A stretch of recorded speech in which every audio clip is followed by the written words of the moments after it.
Thank you so much,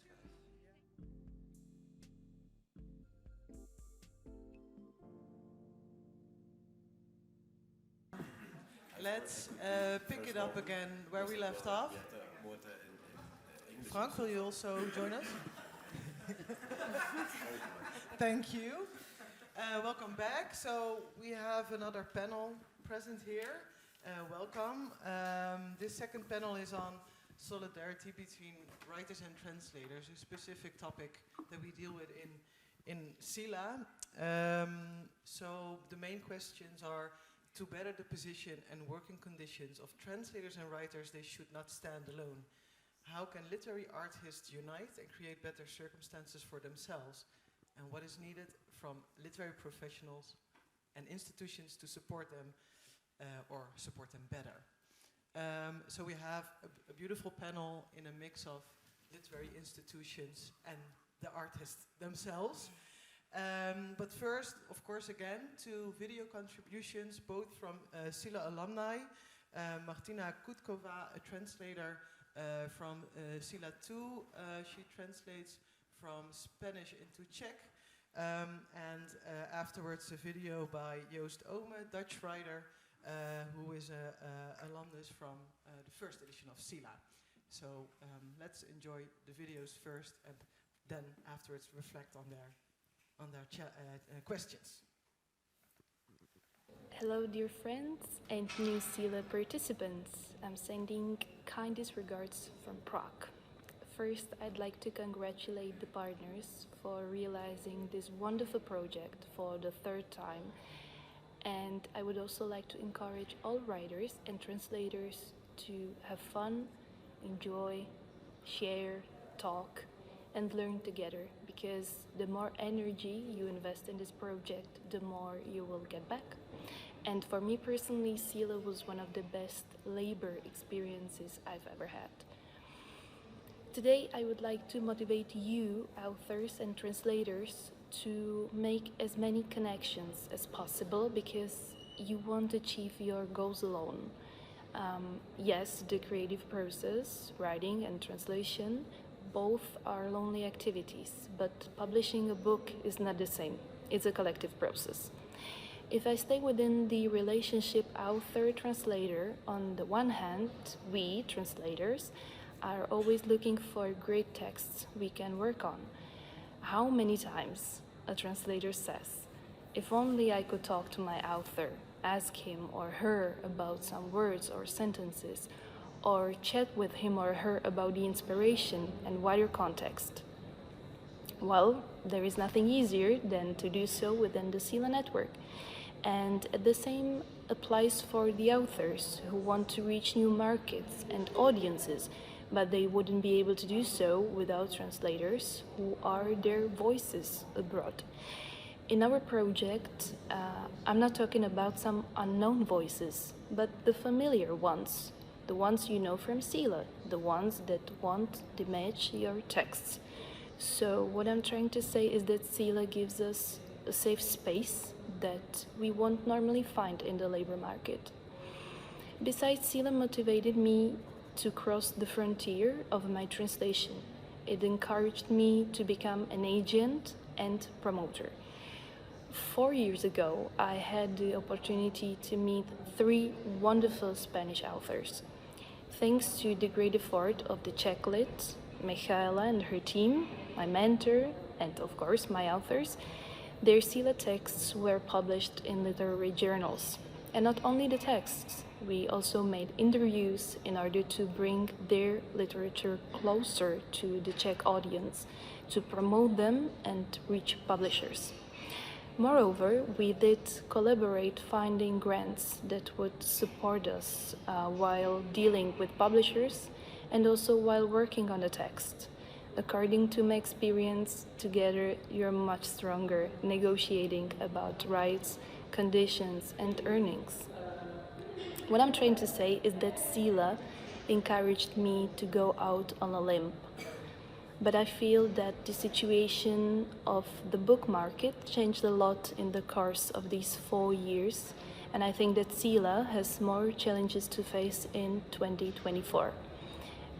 Let me share with you, literary professionals, one observation of mine and bring up some food for thought. More and more colleagues of mine would ask these days whether there is some perspective for literary translators in the world of AI. And I've already heard that some publishers are using computers instead of humans. Personally, I'm optimistic. I feel that great art that we, literary translators and authors, are looking for can only be done by humans. But this is a topic which shakes our literary world nowadays. So I was wondering, what is the perspective of literary professionals who are dealing with both sides, artists and businessmen, authors and translators on the one hand and publishers on the other? Can you contribute to slow down this process, maybe, to help us to maintain writing and translation a creative, original task, as a craft, to motivate our guild to develop, to keep working, and to raise new members? Thank you. Hello, dear people of CELA.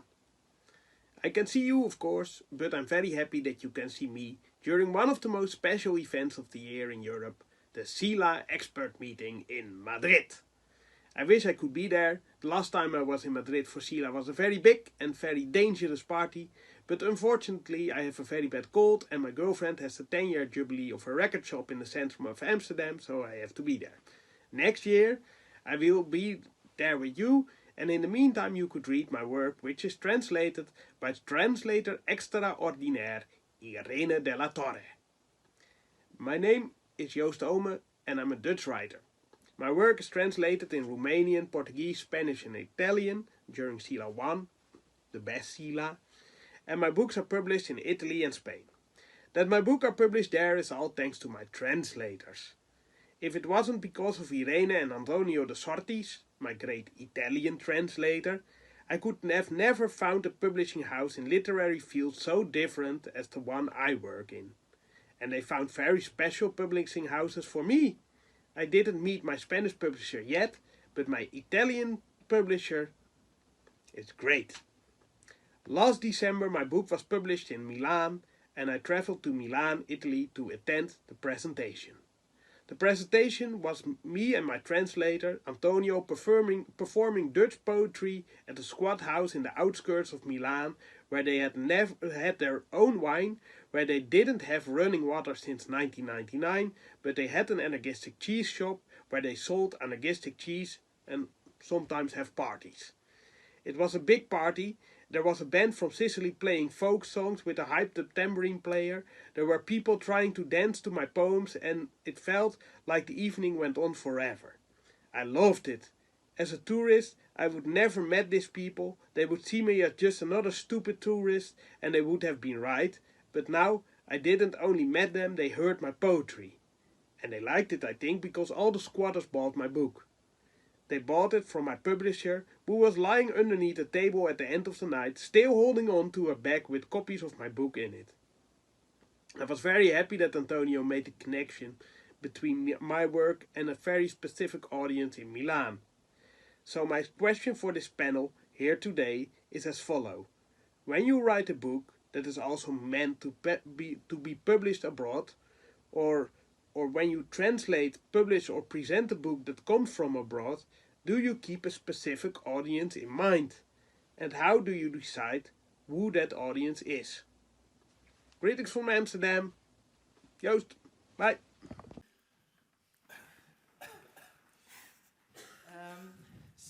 Thank you Martina and Joost, who may be watching. So we're going to talk about these interesting questions with this panel, and I will shortly introduce you, and then maybe you can say something about your practice and how you position yourselves in this literary ecosystem that we are all part of, and what are the specific challenges that you face in that position. Maybe to start with the translator extraordinaire Joost mentions in the video, Irene de la Torre. who is a CELA 1 alumna and a translator from Dutch into Spanish. Yeah, thank you so much for inviting me. If Joost is seeing me, thank you for the words. I'm also very proud of being part of CELA 1 and to translate the best CELA and to translate Joost Omen, of course.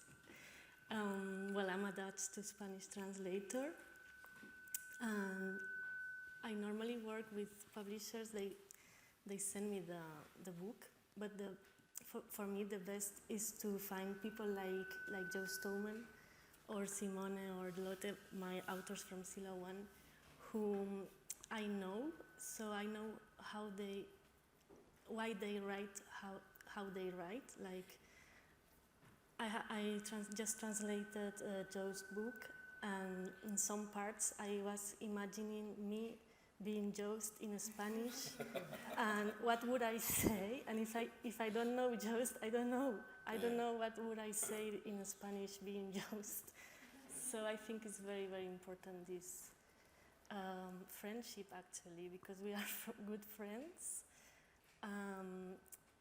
This is not a thing that publishers know, but in the end you create a better book, because I don't know if writers are aware too, but translators are their voice, and it's very important to know which voice is it. So if you know them, I know I'm a different translator when I translate, for example, Simona, because Simona is more emotional, or she has other things in her mind. So it's very, very different. I'm the same person, but I put different voices depending on which person I'm translating. And I think CELA is very, very good for this, because you don't, I mean, when a publisher gives you a book, you can write an email to the author, maybe, because it's not always, but an email is very, very, very cold, like you don't know them. I was translating a book also recently, and I was 4 hours with the author, but we were talking about a lot of things, like our relationships, whatever. We were not talking about the book, so. And then when I translate her, I know why she's putting this word, because we know each other. So I think it's very, very important to have this connection. Thank you. Yeah, beautiful. Thank you. And next to you is actually a publisher who could maybe reflect. Sylvia Bardelas, I'm really happy to have you here. You are part of publishing house De Conatus, who is the publisher of Rebecca's book, which we heard in the first panel. Welcome. Maybe you can reflect a bit. Thank you very much for this event. Thank you, CELA and Escuela de Escritores. This event, I think, is very important for us, very interesting, because, bueno, I am here not like a typical publisher, because our publishing house is a publishing house focused on literary works, very literary works. I mean, we are not interested in marketplace. If the book sells, it's fantastic, but it's not our goal. So we need a lot of support for this. For example, the only support we have is for translation. Not all countries, just, for example, your country, or Germany, or France, but English countries don't collaborate with that. And so I know very well all the works for creating a book or to lay out a book. And I think my challenge is, first of all, to find unique voices, then to synchronize a lot of works around the book. I mean, the translator, style corrector, who I am, and all things. And the most difficult thing is to translate the book, this unique voice, to readers. it's very difficult because the market is has only one goal, is to sell, and to sell is thrillers or themes, not community themes. I mean, not the themes you spoke before about the themes we need in the community. So the moda or the moda fashion, so the fashion themes. So we are out of there. And for me, it's very important organizations like CELA, because as a publisher, an agent, literary agent, is not very reliable because they want to sell the book. There is money in this process. And we prefer someone like a translator who can write a suitable file about the book, realistic review. That. So it's very important, these kind of things, that we can speak each other, because we don't know the language, and we know to speak with translator, who is the one who more know about the author and the work as well. So you signed the book of Rebecca through Guillermo? Yes, the through Guillermo Ruiz. Yeah, he wrote us. So the translator there is more than a translator for you. Yeah, of course. In fact, he is building the bridge between. Yeah, he was the one who convinced me about the book. Yeah, wonderful. Yeah. And do you also work with the translator to find the specific audiences that you are looking for, if you have these specific literary publications? Like Joost mentioned, like he reached this really specific audience for his book, also by the effort of the translators, because they know the voice. Yes, it's very important for the book to have a specific translator.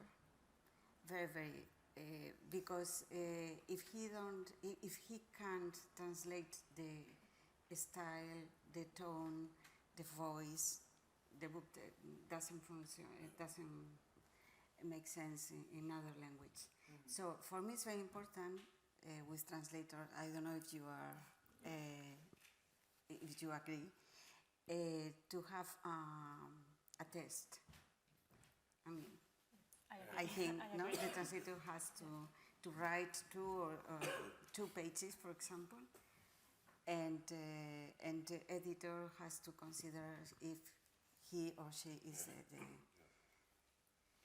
the suitable. Very, very interesting. I think a lot of points to readdress later, but first I want to say hi to the full panel. So here we have writer Natalia Garcia Freire, who is from Ecuador originally, but also former student from Escuela de Escritores, right? Welcome, Natalia. Tell us a bit about your practice. Well, first of all, thank you very much for this space.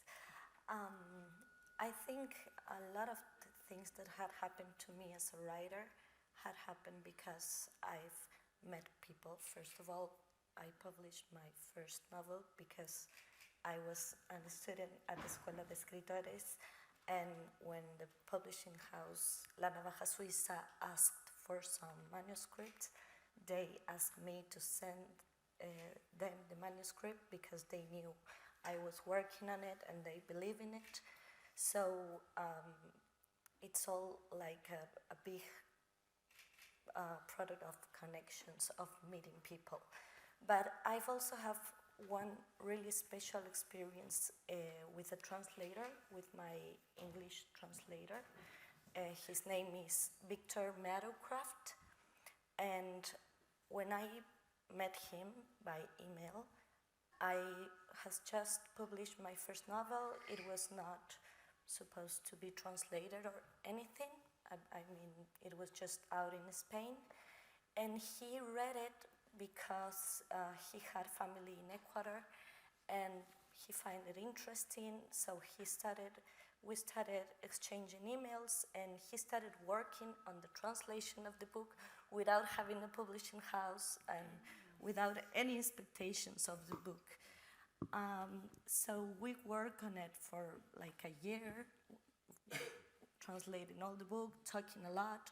We had a Zoom meeting. We were talking about different experiences on Ecuador. He was really interested in me as an Ecuadorian women writer from the mountains, but from the city, from my perspective as of the writing in my country. He was really interested in everything for translating that book. But a year later, I started working with a literary agency. And so when there was the opportunity to translate the book, to maybe have a publishing house in the US, I was really lucky because also my literary agent, she agreed with me that Victor has to be the translator. We were both, I was an emerging author, he was an emerging translator, but he has done all the work and we had built a really strong relationship around the book. So it was difficult because there's not always people, publishing houses that are that open to receive a new translator. But Victor, that is translators are not only translating, they are doing agent work, scouting. So he was working on it really hard and he applied to a Pen Translation Award and he won one of the awards.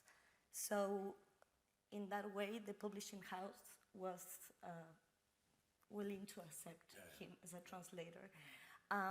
So it was really a work outside from getting to a publishing house. It was a relationship that was built, and I cannot imagine working with anybody else.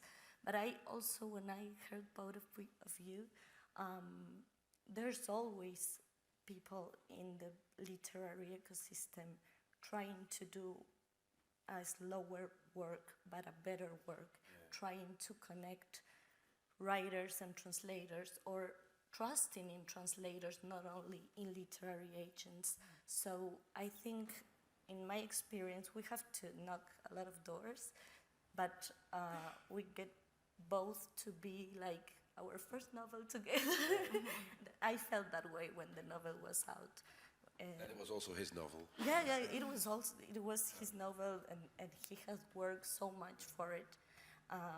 So I think, in my experience, there's no writing and there's no publishing and there's no book with all the work that is behind it and with all the people that is not doing like the simple work for the market that has another perspective on literature that is not that fast or maybe that it's not for money or for, but it's for a slow process. It's attention. A slow process, yeah. It's connection, real connection, friendships, maybe even, Yeah, so for me it's that, and it's really hard to find, but there are examples here.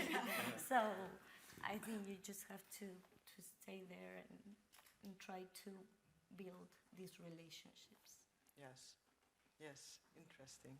Thank you, Natalia. And last to my right is Michala Cicva-Kovac. Perfect. Yeah? Oh. A project manager from the Czech Literary Center in Prague. Welcome, Michala. Thank you for having me. So I do work for a literary center, a state-funded organization, and I am a middleman. I am actually a matchmaker between all the people here sitting behind the table. We actually have the literary Yeah, so I'm maybe an invisible part of it, but I'm the lady, I would like to be the lady with the phone numbers. Yesterday we were talking that we are searching for people with phone numbers and email addresses to make those connections, to make the matchmaking. So I'm really happy that I'm in this mafia of invisible institutions that make it happen, because what we do Actually, we do offer to the Czech authors residential stays abroad, but also at home, so they can work and earn some money. They do not have to be in normal professions, but they can really commit to the writing, and they can do it in some free time. In the Czech Republic, you cannot earn money to be an author. I don't know how it's in Spain. So we have some money for the authors. We are providing residencies for the translators from the Czech language, so they can come and they can see what's new on the Czech market. We are having some money from the state for the foreign publishing houses. We are connecting them with the Czech ones. So it's really a matchmaking position.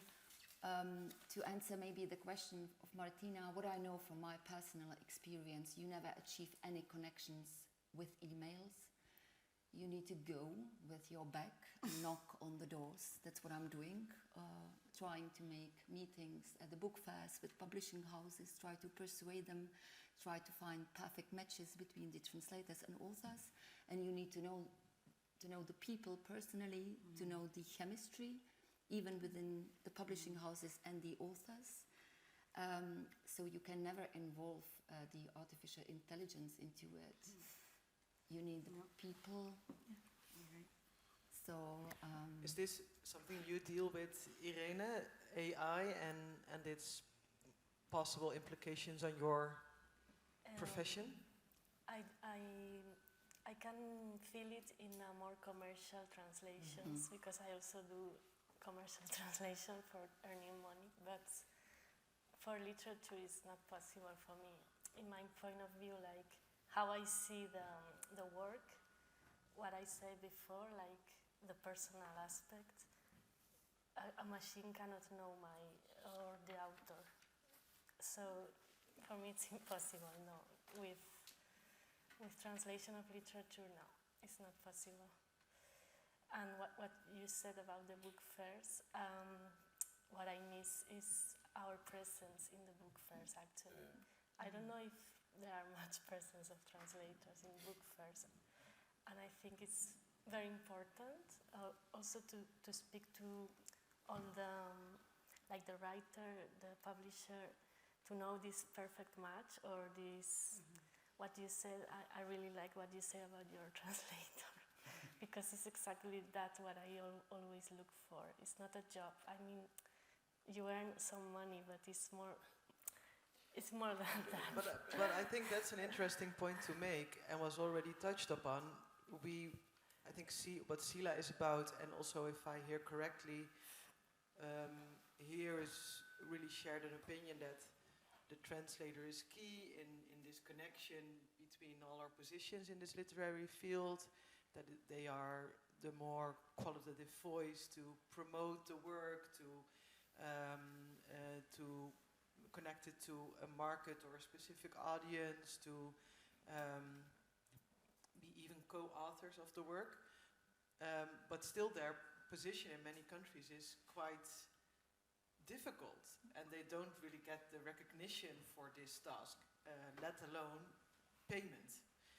Because of course I can really understand the argument, like it's much more interesting to work with a translator to find the right books to translate than an agent.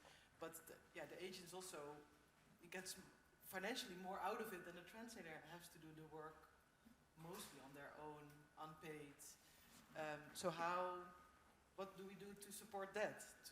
Did you manage, for instance, to support in your English translation to get the translator on the cover of your English translation? Yeah, he's on the cover, but Great it work. was not my, the publishing house has that policy. Yeah. Oh yeah. Yeah, That's good. quite unique. Yeah. But I think as a writer, maybe sometimes we are afraid of asking things, but to publishing houses, because it's like they are making a bet on your work. But I think we should connect also between writers and keep asking for publishing houses to put the names of the translator, because it's not a policy of all publishing houses, and we don't talk about it that much. So Do you think there's a responsibility of the writers to push. yeah. It's not a responsibility, but to push. Yeah, and how do you see it as a publisher? What is your policy? We put the name on the cover from our first book when nobody did it. Yeah. So, So for me, a translator is a writer, and sometimes I have to tell that a book in a new language is better than the book in the Borges said original Borges language. said that, yeah. Borges said Sometimes it's so. So for me, it's very important, the translator. But there is an editor between the translator and writer who is very important as well, because it's the one who has to watch if this translation is okay with the narrative way, or I mean, the tone, the style, the voice. So, and I have, I can say, for example, that I published John Fosse, the Nobel Prize, and when I read Septology in English before I published in Spanish, in the last sentence of the book, I thought, what is it? Why? I was in shock with the sentence. And when I finished reading the Spanish book, I didn't feel anything. So, what is that? Then I called Cristina Gomez Baguetun, who is an incredible translator. And Cristina said to me, no, I was thinking a lot about this sentence. I agree with you, but I don't know what to do because... And I said, well, we can ask John Fosse. Yeah. And then Fosse agreed with us, and we changed the sentence. But it is so grateful as well, the translations. I like a lot to translate books. I mean, to be in the process. Yeah. And Irene, you just mentioned that talking to Joost or the other writers, you become the voice, or you know how to become the voice of the writer. You are a co-author. That I think we can establish this, but you are like a multi-personal co-author, right? You are. Yes. Is that true? I had this joke about I'm like Pessoa. Yeah.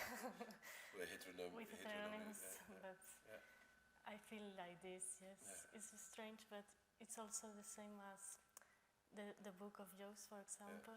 If it was translated by another translator, it would be another book also. And sometimes what you said, I think is important to know which sentence or which words have to be out. And it's not a problem.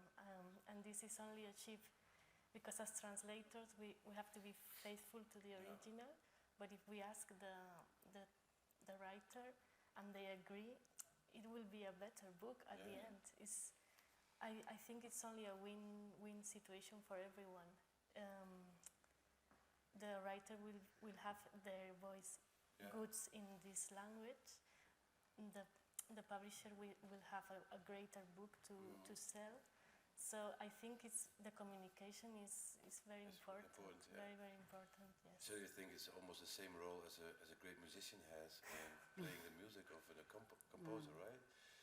And Natalia, so you worked with Victor and you had conversations about the book. Yeah, we have I think, for example, that the title in the... Yeah, in English is maybe it's talk his about idea. It was his idea. Because in Spanish it's because maybe we can explain in Spanish is you would translate it as Our Dead Skin. Our Dead Skin, yes. But what did he make of it? In English is This World Does Not Belong to Us. This is a big choice, right? Yes, and it was his choice, his decision.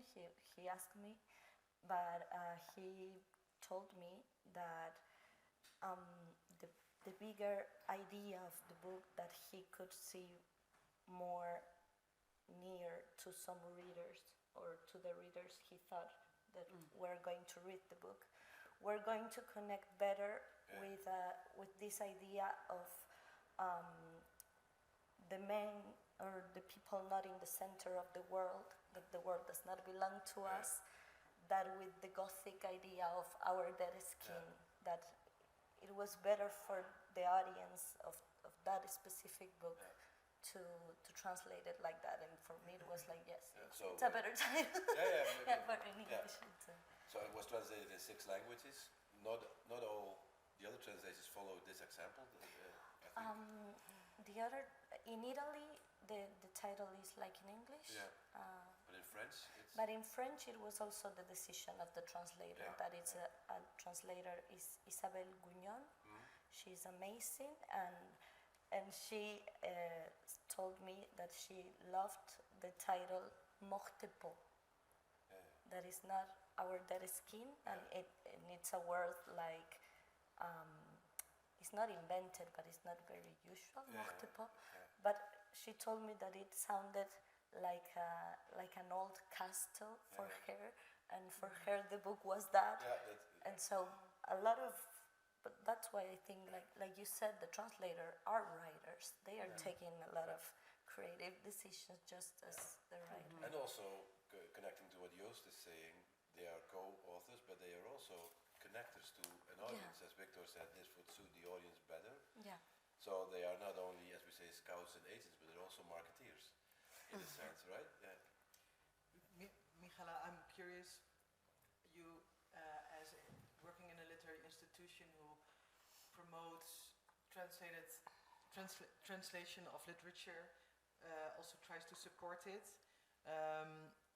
How do you feel that institutions, but also maybe projects like CELA or other examples, to not only support like the individual projects, but really this exchange, which is, I guess, invaluable? For me, what we had was like really idealistic. I wish every books and every authors would perceive the same way as you do. Normally, what I encounter still is that the Czech authors, they really do not care who translated their books. They do not have any connections with them. The translators are appointed by publishing houses. They never sometimes come into touch. This is the normal routine. It's the quick pace of the literary market. So we heard that today by many meetings we need to slow down the whole process and give the writers and the translators the chance to meet each other and to discuss. So I'm the person who is trying to at least exchange the emails, maybe later on, because my job starts after the book is being published abroad. And then what I can make is at least to ask the translator to go with the author together to promote the book, to search for the audience, and to do it collaboratively, even if the book hasn't been published collaboratively or translated. So at least this is my mission, even if the world isn't ideal and the book has been translated without the connection, I can still fix it as the institution, because I give the money to promote the book somewhere else, so I can force all the parties to come together. Of course, not everybody is willing to be a moderator. I don't know if you like to moderate the events or to be a performer together with the author. It's not everybody's piece of cake, do you say it this way? So I'm here for those people who are willing to do something more. That's from the Institute, but as a publishing house, how do you cope with slowing down, as we are saying now? Because you're in a different segment. You have a very idealistic way of publishing, but there is also a market, of course, there. So what Michala can do from her position, how do you manage to slow down and to involve the publisher or the translator in the way you do? I mean, you know how to do with market at the end, or so there is a market at the end, right? Yeah. So the choices that you make are artistic and are coming from this ideal of and it's very difficult to. It's difficult. So how do you cope? How do you manage? And can you afford to slow down? Yeah, the fault is, for example, we have John Fosse from since 2017. Yeah. And we bought nothing. Yeah. 200 books each year or something like that. So it was very difficult, and nobody wanted to help us. No booksellers, no critic, nothing. So, so this is a great example, because they thought that nobody wanted to read John Fosse.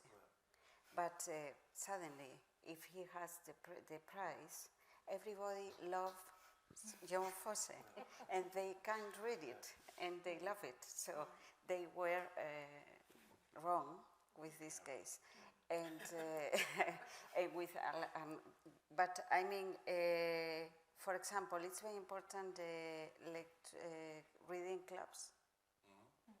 Okay. Yeah, because 20 people can read the same book, and I can go if they want, or the author can go, even the translator can go and speak with these people and help with the read. I think it's a very good thing. Also their connection, of course. Yes. So, are you connected to all the translators, Natalia, that translated your book? Most of them, but I haven't had a relationship with all of them. No, that's impossible. Mostly with the French translator, with Isabel, the Italian translator, Lara della Vecchia, and the English translator. And I've recently met my Turkish translator, Süleyman Drogu. I was able to go with the Cervantes to Turkey, and I met him, and it was I had never spoke with him before, so it was really nice to be able to talk with him about the book finally. So yes, I think it's idealistic what we are talking about, because most of the time we don't, even the publishing house don't put you in contact with the translator, and it's really weird because you need to to answer a lot of questions. And you take that role, right?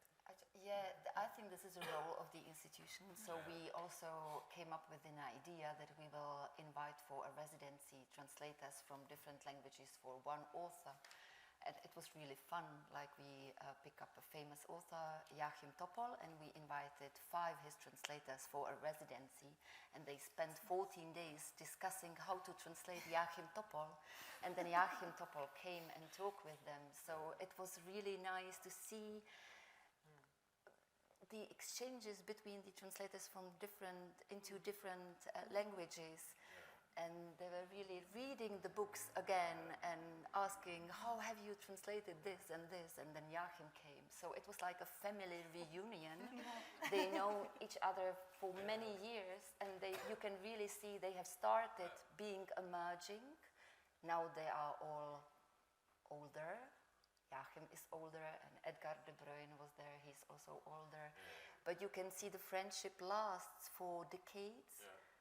And it's becoming more and more intense, and that's why the CELA project is so important for me, because you can be at the beginning of the friendship that lasts, and maybe we will have some Nobel winning authors here, probably when we are having so many authors. We will. But there's this methodology invented by Javier Sagarna, the director of the Escuela de Escritores, that goes like this: first friendship, then pleasure, then success. So that's right, eh? Isn't it? Well, I think it's really interesting to add that as an objective to foster these relationships, and friendship comes out of it. But the fostering and just being together, taking the time and slowing down is really interesting to integrate more in our everyday practice, but especially in our project. I want to turn to. I've just one question. No, we have to wrap up. Yeah, but one question: how it feels to think of yourself as Joost Omen in Spanish? It's very funny all day. I'm very happy. Are there any questions on the live stream or in the room. Ali? Wait. Otherwise, the people us- online, if bring they me the are, and microphone. cannot hear you. Yeah, it's a short question, but as a fan of Rebecca's work, I'm just wondering, Sylvia, how is it going? How is? How is it going? How is the reception of the book in Spanish? Of Rebecca. Oh, Rebecca, it's going very well. Slowly, but well. I think young people is very interested in it. And for example, I have a bookseller friend who's told me that he's going to have in the bookseller always 20 books long away, just for people, because he said to me, when they ask me about some light author, I give them this, Rebecca. So I think slower, but very well. Anyone else? Questions from the audience here? Then we are going to wrap up, Kim. Thank you. Thank you. Well, thank you for this wonderful team, Irene, Sylvia, Natalia, and Michala. An applause for them.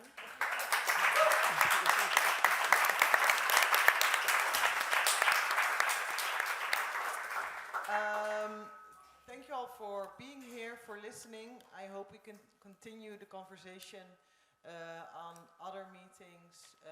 Follow the CELA newsletter to be updated. People who are in CELA, we will have dinner, we will have the full night to discuss further on the topic of solidarity. Thank you for the attention, and thank you, Frank, for... Thank you, Kim, for hosting, and thank you all for attending, and thank you for talking to us. Thank you. Have a good night.